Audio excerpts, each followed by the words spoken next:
it's Ukulele Saz, welcome back to another video. This is all about major chords in the 1, 4, 5 in a key to help you become a much better and ukulele player who can actually remember songs and not need a song sheet. If you like this video, give it a like. Don't forget to subscribe on YouTube so you'll be updated each week whenever I release a new video. And if you really like my stuff, you can check me out on Buy Me a Coffee, join the Jam Hut or the Tab Shack, where you'll get access to all of the learning materials and lesson material resources that go along with each video. And for any Noisy Clan product, including this Circle of Fifths, book and cheats and ukulele cheat sheets right here, as well as really cool musical products, use the code SAZUK for 20% off. The link is below. Did you know that loads of the songs that you already know and love to play use only 3 chords, or have chord progressions that use only 3 chords? They're all major chords, and they're actually all pretty easy to remember. And did you know that these chords all have their own role and responsibility? And if you understand what their roles are, it's going to make learning songs by heart and memorising them so much easier. So what are these major 1, 4, 5 chords that you are talking about? Well, let's make it nice and simple. You may have watched some of my other videos that explain the chords in a key, so make sure you check that out first because it will make this a lot easier. Let's look at the key of C. We've got C, D minor, E minor, F, G and A minor. And when we number those 1, 2, 3, 4, 5, 6, then you can see that 1, 4 and 5 are our major chords and 2, 3 and 6 are our minor chords. And that is what the circle of fifths shows us here. So if we're playing in the key of C, that will be C, F, that will be C, F and G. And if we play in G, or if we play in D, or if we play in F, which are some of the most commonly used keys in ukulele, then these are the chords that we've got. These are the 1, 4, 5 equivalents. Now each of these chord numbers all play a vital role. So let's start at the beginning. Let's start at number 1. And we're going to use the key of G to help us here. This is G. In the key of G, this is our 1 chord. This is the root, the tonic, or this is the home chord. This is where everything resolves to. We start on this chord and we end on this chord when we play in the key of G most of the time. Turn that up slightly. We then have our 4 and our 5 chords, which also have really important roles. In the key of G, D is the 5 chord. The 5 chord is called the dominant. And the dominant is really important because it creates a lot of tension. You can also see that it's quite far away from G in the alphabet and also numerically, and that is what adds to the tension. So if I play G, which is 1, and I'll just strum that, and then I play the 5 chord, which is D, you can feel that there's a lot of tension there. And if I just stop, I want to resolve back to 1 to make it sound finished. So your 5 chord has a lot of tension, it builds up and up and up and up, and typically resolves to 1. So one more time, the 1 chord, and then the 5, and then back to the 1. Now, how are we supposed to recognise this? Well, hopefully these songs will help you out. Here's a few songs that use the 1 to the 5 to the 1.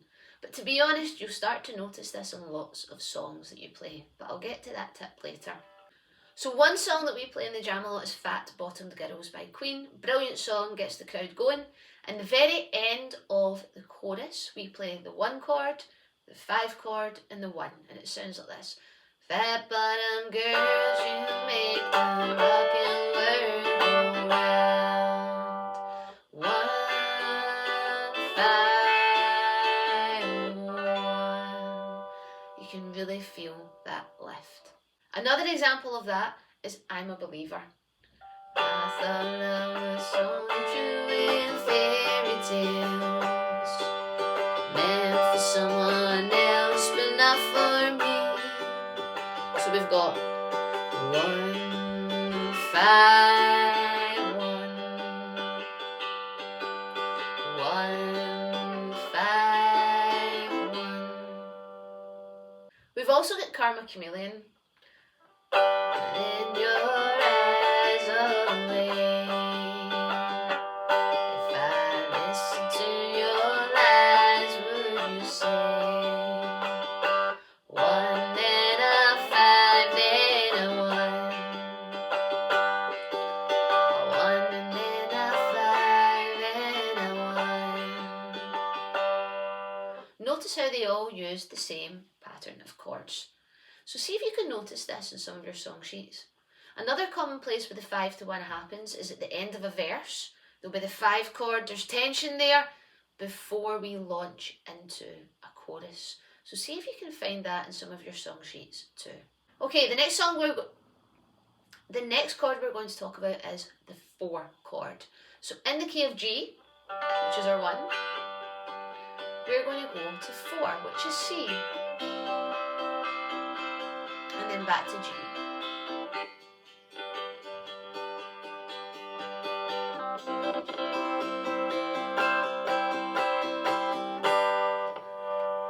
Now your 4 chord is a little bit more balanced. It still has a little bit of tension, but not quite the same tension as the dominant does, which has a lot of tension. Instead, this feels a little bit more stable, more balanced, and feels like a little bit more of a conversation. So if I play G, C, G,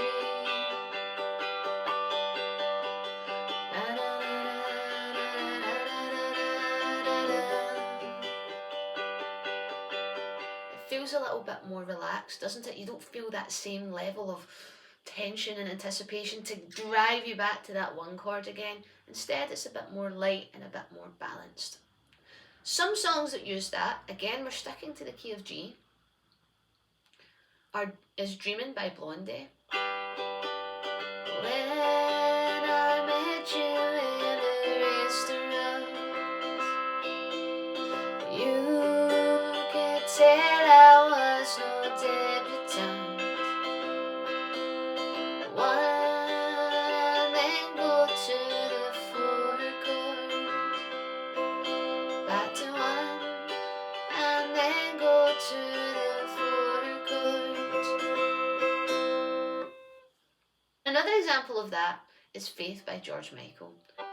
Well, I guess it would be nice if I could touch your body. I know not everybody has a body like you, but I gotta think twice before I give my heart away. And I know all the games you play, 'cause I play them too. We've got a 1, and then we do the fun again, and then we change to 4, then go back to 1, and we stay on the 1, and then we do it all again, and we go back to 4, then go back to 1. So again, it feels more conversational. So as a reminder, we've got the 1 chord, home, balance, resolution, everything comes back to here. We have our 5 chord, which has a lot of tension and it really needs to be resolved. Back to the 1. And we've then got our 4 chord, which has a little bit of tension, feels more balanced, and goes back to 1 again. And that is the role of the 1, the 4, the 5. The 1 is home, the 4 is a bit more conversational, and the 5, which is tension. The 4 chord also links to the 5 chord. It anticipates, it builds up towards the 5 chord, or it gets brought back down between the 1. But that's for another video. And before we start digging into that, let's just chat about how you can start to implement these things, open your ears and really start to recognise the 1, the 4 and the 5 chords. Tip number 1, memorise the 1, 4, 5 in a couple of different keys. You may know C, F and G. You might know G, C, D, D, G and A. and then F, B flat, C. Those are the ones I recommend first because those are the keys that we tend to use the most often. So pick one at a time. Step 2.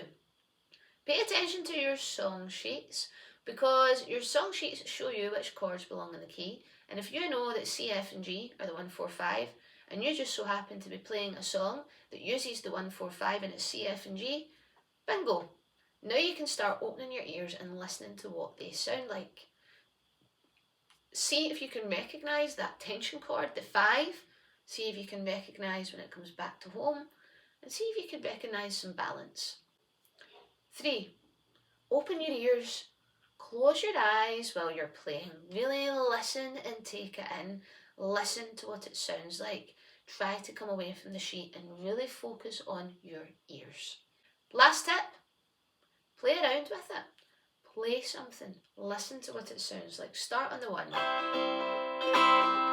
And then do the 4, maybe. Back to the 1.